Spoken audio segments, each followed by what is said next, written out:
Seja bem-vindo a mais um Eu Conto, Você Conta. Eu sou o Marco Saraiva e hoje eu vou falar sobre Final Fantasy VII. Quer dizer, não só hoje, como ir por uma série de vídeos que eu pretendo fazer esse ano, falando sobre Final Fantasy VII, o jogo original. Mas Marco, você sempre fala de Final Fantasy VII. Mas que saco! Você tá sempre reclamando do remake, que não sei o que. Bem, se você é uma pessoa que está de saco cheio de me ouvir falar de Final Fantasy VII, primeiramente, obrigado. Quer dizer que você ouve os nossos episódios do podcast e também vê os vídeos do YouTube. Estou muito agradecido por isso.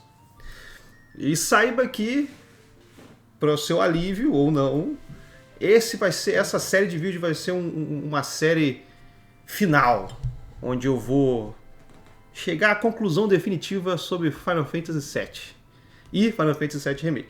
Para quem não sabe, para quem não conhece, não nos conhece, não me conhece, Final Fantasy VII foi um jogo que sempre fez parte da minha vida, me marcou muito, me influenciou muito criativamente.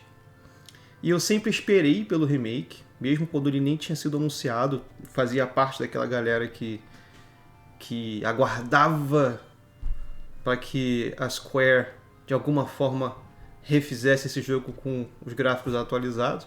Quando o remake foi anunciado, eu fiquei completamente pirado, queria jogar esse jogo imediatamente.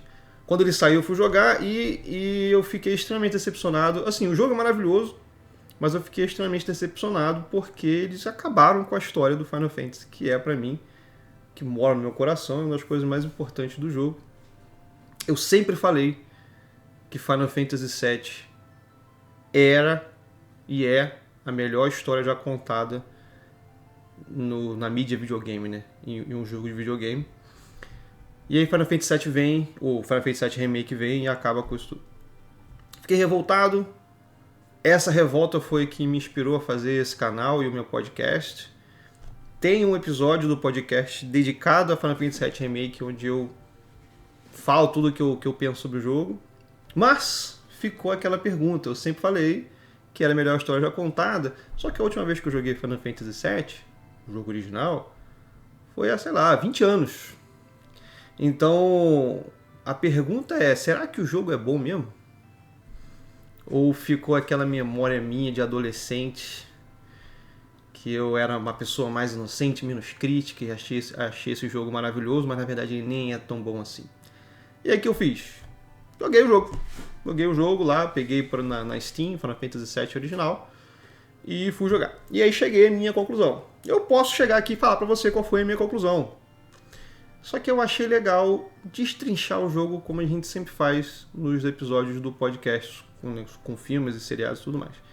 Então, é isso que eu vou fazer. Durante aí uma série de vídeos, eu vou destrinchar a história de Final Fantasy VII, falando o que foi bem feito, o que não foi tão bem feito. E no final dessa série de vídeos eu vou chegar à minha conclusão e dizer se realmente é uma história boa ou não, se é a melhor história já contada nos videogames. E eu vou aproveitar enquanto isso também fazer os paralelos, né, já que Final Fantasy VII Remake conta o início do jogo, eu vou fazer esses paralelos e fazer as comparações, falar o que o remake fez melhor, o que ele fez de pior, e dizer em detalhes por que eu acho que o remake acabou com a história desse jogo. E assim, já adiantando, o remake é um jogo maravilhoso, gráficos estonteantes, Midgar tá linda, maravilhosa, gameplay maravilhoso, tudo maravilhoso, menos a história. A história ficou muito ruim mesmo. Essa série de vídeos também vai ser interessante, inclusive, para você que sempre ficou confuso com a história de Final Fantasy VII, nunca entendeu direito. Se você acompanhar aqui, eu garanto que tu vai entender direitinho cada detalhe e vai entender que diabos que aconteceu na história de Final Fantasy VII. Se você não conhece e começou a jogar no Final Fantasy VII Remake e acha que a história é maravilhosa, senta aí e relaxa, que eu vou te falar porque que não é. Só um último aviso, os vídeos que você for ver, que eu vou botar aqui alguns vídeos que eu gravei enquanto eu jogava Final Fantasy, o jogo original, e no início eu estava tentando gravar com a miniatura minha ali no canto comentando, não funcionou, achei que ficou horrível. Mas no início eu não regravei os vídeos, então tá lá eu lá no cantinho, em alguns vídeos você vai me ver no cantinho, só ignora que daqui a pouco vai acabar. Vamos ao comentário sobre a história de Final Fantasy VII original e a comparação com o remake. Show? Bora!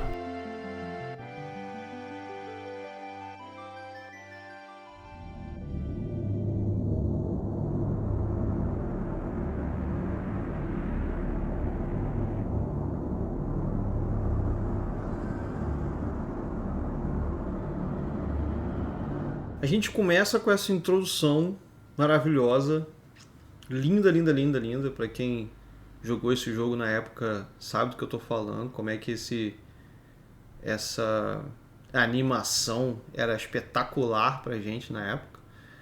E eu sempre achei, desde que eu comecei a jogar esse jogo em 97, 98, que essa introdução demorava um pouco demais ali nessa cena das estrelas, né, dos pontos brancos, como se você estivesse viajando pelo universo e tal.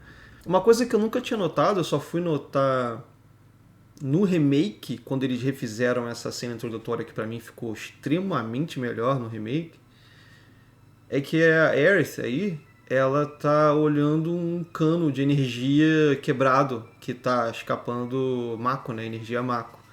E ela tá de alguma forma ali ouvindo tal, o mundo. Você só vai entender isso muito tempo depois. E como eu não jogava esse jogo há muito tempo, eu nunca tinha notado isso. Pra mim ela tava olhando uma coisinha bonita ali na parede. E depois que eu fui entender que na verdade ela tava olhando aquele cano quebrado. E aí a câmera se afasta e aí você começa a notar que aquilo é só um trecho de uma cidade enorme, meio distópica, industrial, e você tem aquele take distanciado assim da cidade, mas de longe passa aquela luz e de repente Final Fantasy VII. Tipo, isso ficou muito bom mesmo. Esse vídeo vai ser só sobre a missão introdutória.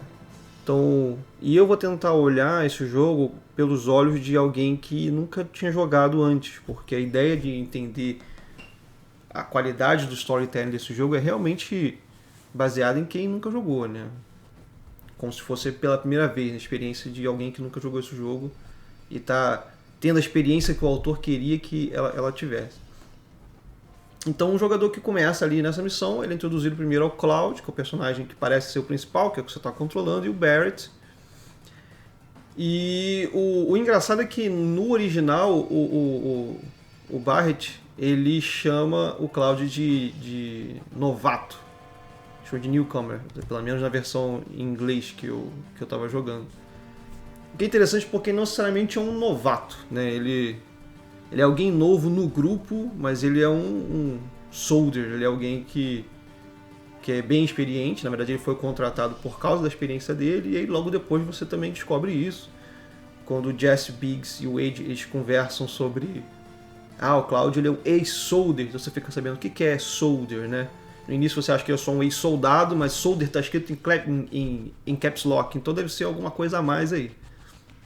E aí você também nota um pouco da personalidade do Cloud, porque o pessoal pergunta pra ele como é que é o seu nome mesmo, então aí ele fala Cloud, meu nome é... E aí ele corta o pessoal, ele fala, eu não quero saber do nome de ninguém, eu tô aqui pra missão, quando a missão terminar eu vou embora. Então... E nessa época o jogo, era muito difícil do jogo passar personalidade dos personagens, porque era ali um monte de polígono ali, cada personagem tinha, sei lá, 5 polígonos, era uma coisa muito básica, então eles não tinham muito movimento, não tinha muita animação, não tinha rosto. Então eles tinham que expressar emoções através do texto. Tanto que logo depois o Barret ele olha pro Cloud e ele fala, eu não confio em você. Tem que falar com todas as letras, né? Porque como é que ele vai demonstrar falta de confiança pelo comportamento se você tem esses bonequinhos que mal conseguem se expressar, né? Mas fica claro que o Barret não confia no Cloud, porém precisa dele, porque o Cloud ele é um ex-soldier. Conforme a missão vai se desenrolando, você descobre que ele trabalhava para a Shinra e que vocês estão em um reator de energia da Shinra para explodi-lo, para inutilizá-lo, né? Então essa é a primeira missão do jogo. O Cloud ele é contratado por um grupo que é chamado Avalanche, que ele se apresentou como Avalanche, e eles estão ali para desativar um dos reatores de energia da Shinra. E aí o Barret tenta explicar No texto você lê que ele está tentando explicar sobre a energia Mako. Então ele fala que o mundo está cheio de energia Mako e os reatores da Shinra sugam essa energia para ser utilizada na cidade. E aí, por causa disso, o mundo está morrendo, porque os reatores da Shinra estão sugando a energia do mundo, né? Então, a Avalanche é basicamente um grupo terrorista ambiental. Eles querem salvar o planeta. E para isso eles vão destruir um reator de energia da Shinra. Né? Mas enquanto ele está tentando explicar isso, novamente o Cloud corta, ele fala, não quero saber. Eu estou aqui pela missão e quando acabar, acabou, cada um vai pro seu canto. O Barret parece ficar meio puto, mas ele fala, beleza, e segue o jogo. Uma coisa interessante nesse início é um momento onde você conversa com... Quando eles estão abrindo as portas para passarem pelas as portas de segurança, para passarem para a usina, né? O Biggs ele abre uma porta e aí enquanto a Jess está abrindo a segunda porta, se você conversar com o Biggs, ele fala assim, imagina o número de pessoas que arriscaram suas vidas para conseguir esse código. Então foi uma forma que eu achei muito interessante do autor ele ambientar o jogo. Você imediatamente sabe que eles não estão sozinhos, que a Avalanche ela tem aliados, provavelmente dentro da própria Shinra, que arriscaram a vida deles para dar o código para eles executarem essa missão. Eles encontram lá o núcleo do reator, o Cloud ele vai colocar a bomba, e aí nesse momento tem um momento crucial, nesse início de jogo, onde o Cloud ele tem uma visão, ele tem uma dor de cabeça, ele bota a mão na cabeça, e aparece um texto na tela falando, cuidado, isso não é só um reator. Então, quem está jogando fala, calma aí, quem é que está falando com o Cloud agora? Né? Ele está tendo uma voz na cabeça dele falando, cuidado, isso não é só um reator, mas quem é que está falando isso? Não sei. Esse momento passa, o Cloud ele planta a bomba, algum tipo de alarme é acionado, eles têm que derrotar, né, os inimigos que vêm, tentar impedi-los de fugir e tal, eles vão fugindo. No jogo original você só tinha 10 minutos para fugir, contando todas as batalhas aleatórias que aconteciam. Era tranquilo, mas mesmo assim eram 10 minutos. E em certo momento, enquanto você está indo embora, você vê a Jessie e a Jessie está caída no chão. É engraçado porque pela animação nem dá pra ver direito se ela tá caída no chão, parece que ela tá só agachada. Mas ela tá realmente caída e incapacitada, então você tem que ir lá ajudá-la. É uma opção. Você pode não ajudá-la também e ir embora, só que aí o que acontece é que quando você tá indo embora, ela é necessária para abrir uma das portas, que ela tem o código. Então você vai ter que voltar e buscá-la, ou seja, vai perder mais tempo por causa disso. Enfim, só um detalhe. Mas aí é isso, eles vão embora, tudo se explode e esse é o fim da missão inicial de Final Fantasy VII. Então você tem ali dois personagens importantes, o Cloud e o Barret. Os outros três são inteiramente coadjuvantes. Mal tem alguma presença e você sabe agora da energia Mako, você sabe da Shinra e dessa voz na cabeça do Cloud. Basicamente isso que você tem no início de Final Fantasy VII.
comparações dessa missão inicial com o Final Fantasy VII Remake. Final Fantasy VII Remake, na verdade, começou com um demo, e esse demo era essa missão inicial, essa missão introdutória no reator da Shinra.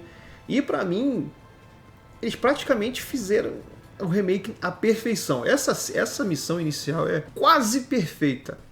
Tudo, a parte visual é maravilhosa. O vídeo introdutório, eu fiquei arrepiado quando vi. Lindo, lindo, lindo. Algumas notas interessantes é que se você joga o original, você vê que eles chegam... Nos dois jogos, eles chegam no trem. Eles chegam clandestinamente no trem, parece que eles estão em cima. E no original parece que eles chegam numa estação comum e tem só os guardas ali da estação, estão quietos na deles ali. De repente eles pulam pra fora, os guardas, meu Deus, e aí eles vão e derrubam os guardas e seguem em frente. No remake eles também estão numa estação comum, ao que parece, porque depois que você sai do trem eles passam por umas catracas, parece que é uma estação de metrô comum. Só que os guardas eles estão inspecionando o trem, como se fosse ou um trem de carga, ou se eles já desconfiassem de alguma coisa. E tem a ver, porque depois no próprio remake você descobre que sim, eles desconfiavam de alguma coisa, porque no remake aparece lá o presidente Shinra e o Heidegger, eles já estavam lá monitorando eles, e enquanto você está na missão, corta, tem uns cutscenes para eles dois conversando, quem são esses caras, beleza e tal. No remake, os outros personagens, todos os personagens têm muito mais carisma e muito mais personalidade, porque, de novo, tiveram mais espaço para isso, e também porque, né, modelo 3D e tecnologia e atuação de voz, então ficou tudo muito melhor, assim, você tem uma visão muito melhor do Wade, do Biggs e da Jessie. A Jessie ganha um destaque gigantesco, ela fica muito afim do Cloud imediatamente, você já nota aquela tensão entre os dois. Na verdade, assim, a tensão dela com ele, né? Você também ouve o nome da Tifa, a Jessie pergunta sobre a Tifa, pergunta, e aí, Tifa é o que? Você conhece a Tifa? Era só sua amiga? Eles introduzem muito mais coisa na missão inicial do remake do que no original. Porque você tem o nome da Tifa largado, você vê o presidente Shinra, você vê o Heidegger, e quando a Jessie fala da Tifa, você tem uma visão de Naiba quando ela era criança. Então você já faz uma conexão entre Tifa e Cloud de amigos de infância. E aí, em certo momento, enquanto eles estão entrando, ao invés daquele momento que eu falei no original, onde o Biggs ele fala, imagina quantas pessoas deram suas vidas por esse código, ou seja, a Avalanche está sendo ajudada por contatos internos. O que eles falam, eu acho que a Jessie, que ela fala assim, ninguém na central quis ajudar a gente, mas a gente veio mesmo assim. Acho que ela fala alguma coisa do tipo, ainda bem que eu conheço uma galera que me deu esse código, porque ninguém na central quis ajudar. Depois você vai entender no remake que, na verdade, eles são um grupo mais revolucionário dentro da Avalanche. Eles são uma pequena célula de um grupo maior chamado Avalanche. E eu acho que, para mim, diminui um pouco o impacto. Porque no primeiro eles eram sozinhos, só eles, e eles conseguiram contato de pessoas que arriscaram suas vidas para entrar. E no remake eles são rebeldes. Eles são parte de um grupo que é mais estruturado, que quer tentar fazer uma coisa mais pacífica, porém eles são mais violentos e querem partir para a explosão mesmo, né? Então, no original eles são mais um punhadinho de pessoas que está tentando fazer uma diferença, e no remake eles são pessoas que não têm muita paciência e querem fazer acontecer, né? Uma coisa também que ajuda muito no remake a construir a personalidade dos personagens é que durante o combate vai ter um diálogo. E quando você encontra um inimigo novo, o Cloud fala com o inimigo, fala o modelo, porque ele já trabalhou para a Shinra, ele conhece as tecnologias e tal. Isso ajuda muito a estabelecer o Cloud como uma pessoa que é realmente experiente. Inclusive no início vocês veem o grupo, a Avalanche não é experiente em combate. Eles estão ali para plantar uma bomba e fazer uma invasão. Eles precisam realmente do Cloud. No original, como você não tinha muito esse recurso, é você sozinho andando e destruindo o inimiguinho que aparece aleatoriamente no mapa, que era o que tinha para aquela época. Mas no remake você vê a Avalanche se esgueirando e deixando o combate pro Cloud. Cloud, me ajuda aqui, né? Você lida com os soldados que a gente vai botar os códigos na porta. Fica mais interessante isso. Sem contar que o Barret para de chamar Cloud de novato, chama ele de mercenário, né? Ô, Merc, chega aí. Então é realmente essa estrutura mais profissional, esse contato mais profissional entre os dois. E aí a grande diferença, o que não tornou esse início tão perfeito, porque eu sou chato, é que quando eles vão plantar a bomba, ao invés do Cloud ouvir uma voz na cabeça dele, ele vê uma pena preta caindo no chão. Ele tem uma dor de cabeça e vê uma pena preta caindo no chão. Se você é um jogador que você nunca jogou o jogo, essa pena preta não significa nada para você, tá? Eu acho que ela nem sequer levanta uma pergunta, porque ela é muito fora do que qualquer coisa que você possa imaginar. O que é isso? Sei lá, entendeu? Quando você tem uma voz, você se faz uma pergunta. Quem é essa pessoa? Será que ele tem alguém dentro dele? Será que ele tem uma intuição? Alguma coisa assim? Quando você vê uma pena preta, não é nada. É só, tá, vamos ver o que vai vir depois. Então, essa é uma das maiores diferenças do Final Fantasy VII Remake e o Final Fantasy VII original, é que no remake eles assumem que você já jogou o original e você vai pegar as referências. Então eles retiram coisas para colocar referências do original. Então eles botam referências do original em detrimento de um bom storytelling. Porque aquela pena preta não significa nada. Na verdade, essa pena preta nunca significou nada. Ela é um meta do meta referência, porque é uma referência da asa do Sephiroth que aparece no último boss. É uma coisa assim muito louca. É muito surreal essa pena preta aí, que não quer dizer nada, é só um momento perdido, eu acho. Porque essa voz na cabeça do Cloud, ela levanta perguntas. A pena preta não, é só um artifício visual. Mas aí beleza, tem a batalha épica do boss lá, que é maravilhosa, e aí eles fogem. Você, nesse caso, agora no remake, você tem que salvar a Jessie, faz parte da missão, faz parte da história. E aí eu acho muito legal, de novo, a construção dos personagens. Você vê primeiro, o Cloud muito objetivo, a Jessie fica falando porque ela tá nervosa.